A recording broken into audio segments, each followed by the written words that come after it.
Shalom. All praises, honor, and glory be unto Yahweh, Bahashem, Yahushai, Bahashem, Makagodash. Double honors to the apostles and elders, a great millstone. Peace and blessings to the hopeful elect, to the Akim doing the work in truth and sincerity, as well as the few Akwat that listen and learn. This is Brother Shwar with a lesson through the spirit and power of Yahweh, Bahashem, Yahushai. Another lesson.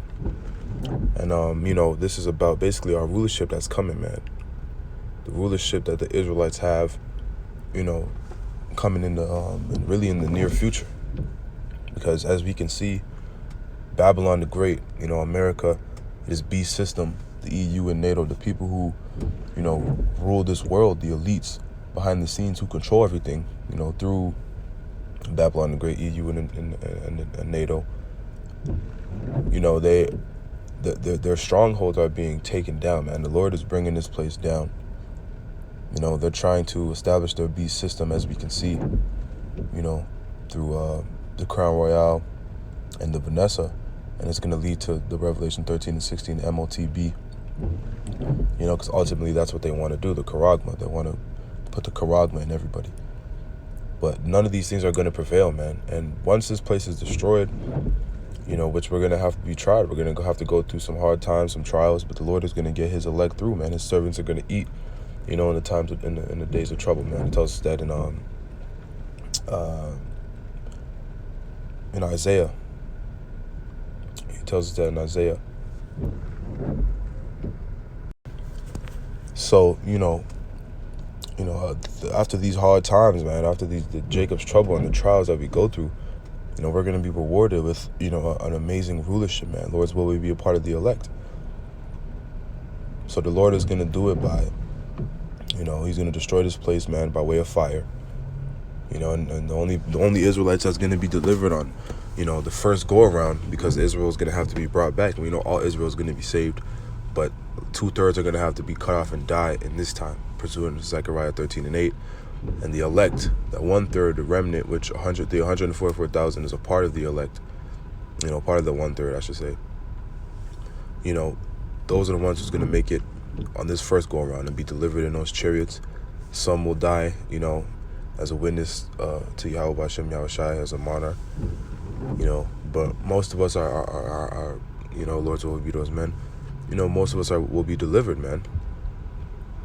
And either way it goes, man, it's a win-win, because those that die are going to be risen right back up when the Lord comes back, in their glory, man, because we're going to be made immortals with spiritual power. And all these things sound far-fetched to people in the world, because the spirituality is lacking, man. It's the very dead, spiritually dead world, because Esau and the vibration he's pushed and all the philosophies and things he's done to the people in order to condition their mind to not believe in these kind of things, man. But really, these things are reality, man. And a lot of animals show you, a lot of these spiritual powers, man, on a lower level. A lot of these animals have abilities that, that are basically that of a spiritual power. So, it's nothing for the Lord to bestow it upon a man, as he has in the past times, man. There's accounts in the scriptures, man. So Moses, Samson, so it's not far-fetched at all. But people don't have a spiritual eye. But nonetheless, the rulership that's coming, man, these are all things that's a part of it. The beautiful thing about the rulership as well, man, is there's so much we don't know. We prophesy in part, we know in part and prophesy in part, as the scriptures tell us, because the Lord hasn't revealed everything unto us. So right now it's basically our imagination of basically what we've seen, but there's going to be so many things that we can't fathom that are going to be amazing blessings, man.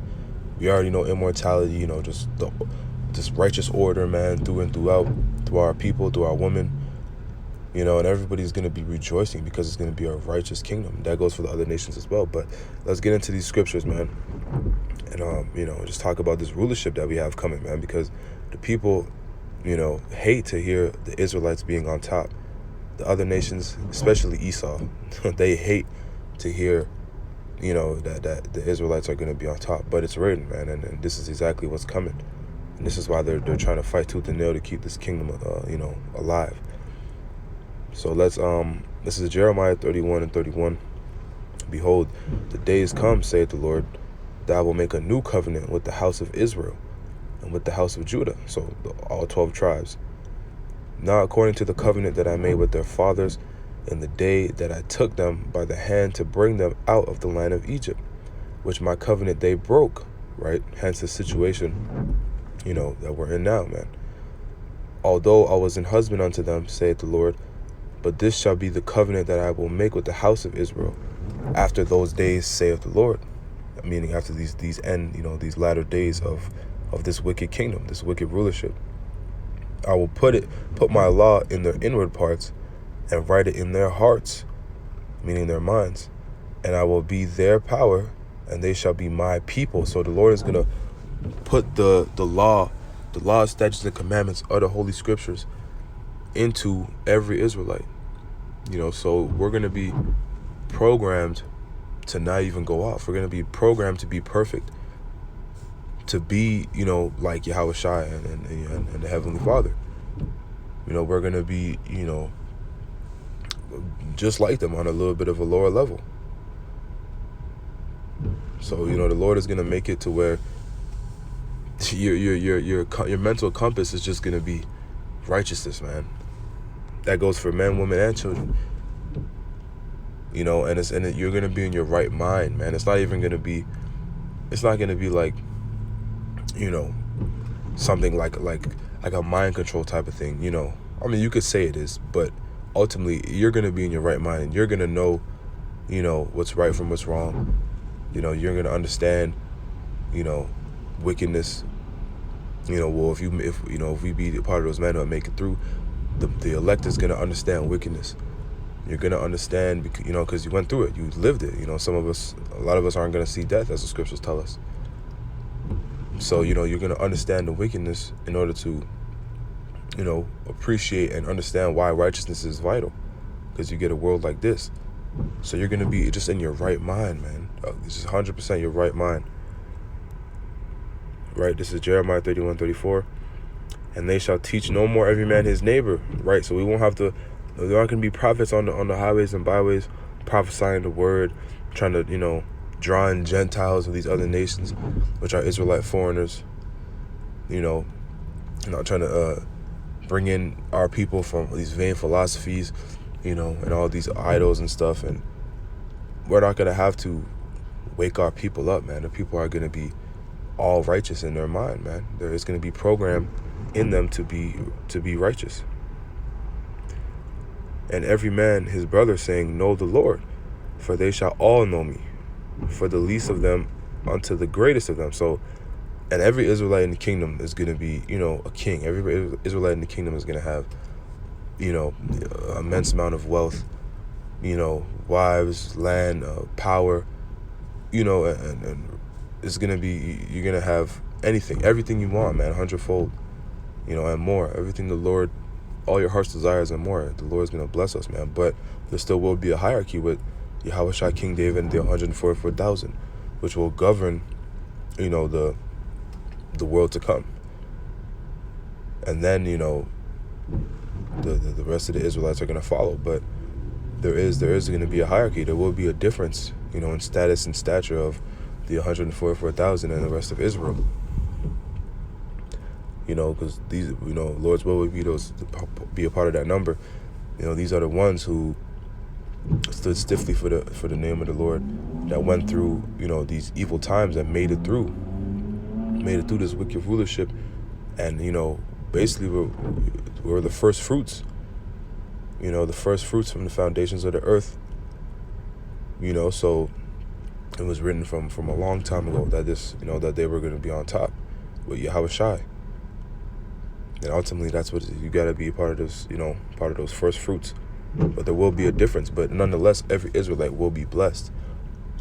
So it's not going to be, it's not going to be like, yo, you're down bad if you're not a part of the elect, on this side, but really that judgment, is going to be, what's going to have you down bad. But in the kingdom, no, you'll be fine as an Israelite. But that judgment, the Lord is going to put these wicked Israelites through, 2/3, is going to be, brutal. It's going to be very severe, man. It's going to be a crazy judgment. The Lord is about to show people, some scary things, and show his power and his terror throughout the whole earth, man, because people, this world is in a very dead and wicked state, and the Lord is not happy with that. But nonetheless, the kingdom, man, every Israelite is going to be blessed. There just will be a hierarchy. So next scripture I'm going to grab is in 2nd Esdras, and this also cuts, that other nations are, a part of, as many other scriptures cut it, but this, this one, I wanted to get a point out of it. But it also cuts that salvation is, for everyone else, man, and salvation is only for the Israelites, and in particular the elect on this side, man. So this is 2nd Esdras 6:54. It reads, "After these, Adam also, whom thou madest Lord of all thy creatures." So, everybody came from Adam, right? So that's something that, everybody who knows the Bible to even a little degree understands. "Of him come we all, and the people also whom thou hast chosen." So all the nations of people came from Adam, right? But there was a people, a line, a lineage that the Lord has chosen, which we know is the Israelites. So verse 55, "All this have I spoken before thee, O Lord, because thou madest the world for our sakes." And that's the point I wanted to grab. The earth was made for the sakes of the Israelites. The earth was not made, there's other nations, but these other nations were made to serve the Israelites. And that's what's going to happen in the kingdom. So the earth is made for, this is, the Lord made the earth for his people to rejoice in a paradise, man. And because of our disobedience, it's turned into a living hell. But the Lord is coming to redeem us out of this, man. So this is where we're at right now. But this is what the earth is made for, the Israelites' sakes.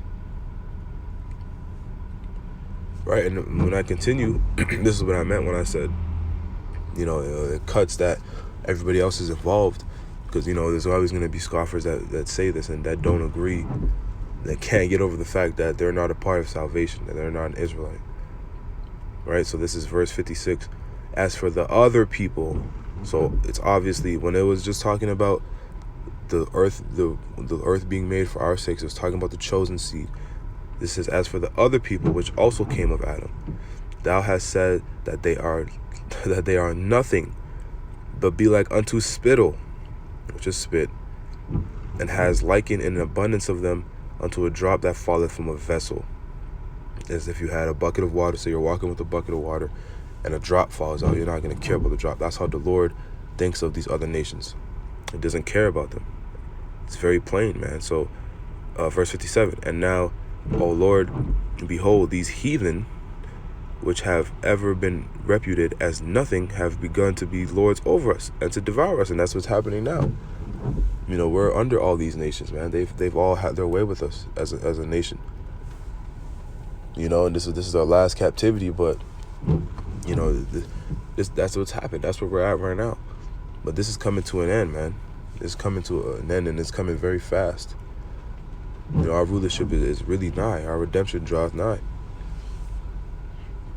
So, we just have to continue to stay faithful and true to the scriptures and what the Lord's instructions, man. Because things are only going to get harder. So, as Esau turns up his wickedness on the left-hand side, we got to turn up our righteousness, man, on the right-hand side. We got to turn up our obedience, man, because Esau is going to go hard, man. He's going to go hard to try and keep this place afloat and take us out and beat the scriptures, or the prophecies, I should say, even though he's not going to beat the prophecies because, it's written, and he's not doing anything the Lord doesn't want him to do. Nonetheless, we have, we still have our part to play. And it's only going to get harder, man. And I'm talking to myself first, so we just got to continue to stay the course. And that's really all we can do, man, is trust and wait upon the Lord. As we've been saying, the brothers in Great Millstone have been saying, because, one body in Yahushua said, it's a waste of time to wait upon the Lord, which is all we have. That's all we can do. And scriptures tell us, those that wait upon the Lord, man, those are the ones who are going to be blessed, man. Those are the ones who are going to be saved and receive salvation. So I'll get a couple more precepts and close it out. But these next scriptures is basically dealing with these other nations, these heathen nations in the kingdom, and what they're going to do in the kingdom. And after because they have a sentence to serve, man. They have, especially Esau, Edom, they have a sentence to serve out for the atrocities and things they've committed against the nation of Israel. And here's the thing: people always say, not always, but a lot of people say, I've seen a lot of people say that there's been slavery and it's always been a part of history, and they're correct. There's been slavery in all kinds of different places, for all kinds of different people. But there's 2 points I make of that. One, they're not the Israelites, so it doesn't matter. Straight up, they're not the Israelites. The Lord doesn't care about these other nations, as we just read. And 2, Esau's slavery was the most inhumane slavery known to man. Esau took it way too far, because there's laws on how to deal with servants and things like that. But Esau took it way too far. And in the kingdom, they're going to get, it's going to be in righteousness, but they're going to get very similar treatment. We're not going to do all the wickedness and, raping the men and, taking, taking their wives and stuff. We're not going to do none of that. But they will get, a very treacherous slavery because of, the atrocities they've committed. As well as these other nations, these heathen nations as well. But the heathen nations, after they serve out their sentence, they will go dwell in their lands, and they will be governed by the 144,000 Yahushai and the 144,000, in their lands throughout the world, man. And that's how it's going to be. But the people are going to rejoice because the righteous are going to be in rulership, not the wicked, as it tells us in Proverbs 2:29, right? So let's get into Isaiah. This is Isaiah 14:1. Reads, "For the Lord will have mercy on Jacob and will yet choose Israel and set them in their own land. And the strangers shall be joined with them." The strangers are the other nations. "And they shall cleave to the house of Jacob. And the people shall take them and bring them to their place. And the house of Israel shall possess them in the land of the Lord for servants and handmaids." So that's plain, man. They're going to be our slaves in the kingdom, to build up the kingdom of heaven and to serve the Israelites, for 1,000 years. And the Israelites are always going to be on top, man. We're not going to be, after that, it's not like everything's going to be an equal playing field. No, the Israelites are always going to be on top. We're going to be made as gods, man. We're going to have spiritual power. We're going to be the most elite men and women on the planet Earth by far. And when they see us, they're going to be like, "Oh, yo, that's an Israelite." Or especially one of, a brother of the elect. They're going to be like, "Yo, that's one of the elect." Oh, man. Like, it's going to be like seeing a celebrity, but even greater. And this is what's coming, man. This is the rulership that's coming for us, right? So let's continue. "And they shall take them captives, whose captives they were." Let me read that again. "And they shall take them captives, whose captives they were, and they shall rule over their oppressors." That's exactly what's going to happen. That's exactly what's coming, man. And that's why, like I said, these devils are going to try and fight this. They don't, because they know that the elites know the prophecies, man. They're going to try and fight it, but it's not going to work. Verse 3, "And it shall come to pass in the day that the Lord shall give thee rest from thy sorrow and thy fear, and from the hard bondage wherein thou wast made to serve, that thou shalt take up this proverb against the king of Babylon," these elites, "and say, How have the oppressors ceased, the golden city ceased? The Lord have broken the staff of the wicked, and the scepter, the scepter of the rulers." So the Lord is he's going to bring these guys down, man. The Lord is going to bring down this wicked rulership, the kings and nobles of this society, put them in chains and slaveries, man, and put them in chains and put them into slavery right under his people. And that's what's written, man. And people can deny all they want, your unbelief has no effect on the word, as scriptures tell us. The unbelief, has no effect on these prophecies. They're happening right now. They've been happening, and they're going to continue to happen until it all be fulfilled, man. And this is everlasting. This is an everlasting kingdom that's coming, man. So this is why our rulership is beautiful. You know, part of the reason, there's so many reasons, but, you know, it's an everlasting kingdom of righteousness, man. And we're going to be able to, you know, access other planets. You know, it's going to be in abundance. And just things, like I said, we can't fathom, man. So the blessings coming for us, it's immense, man. It's out of this world, literally. It's out of this world, man. So I'm going to close out with this scripture. This is Psalms 145:13. It reads, "Thy kingdom is an everlasting kingdom, and thy dominion endureth throughout all generations."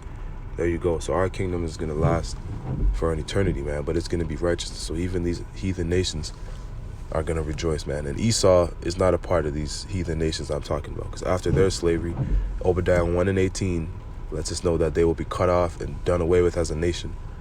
Thus saith the Lord, man. Their nation is through, man, because they got it. They're the cancer of the earth.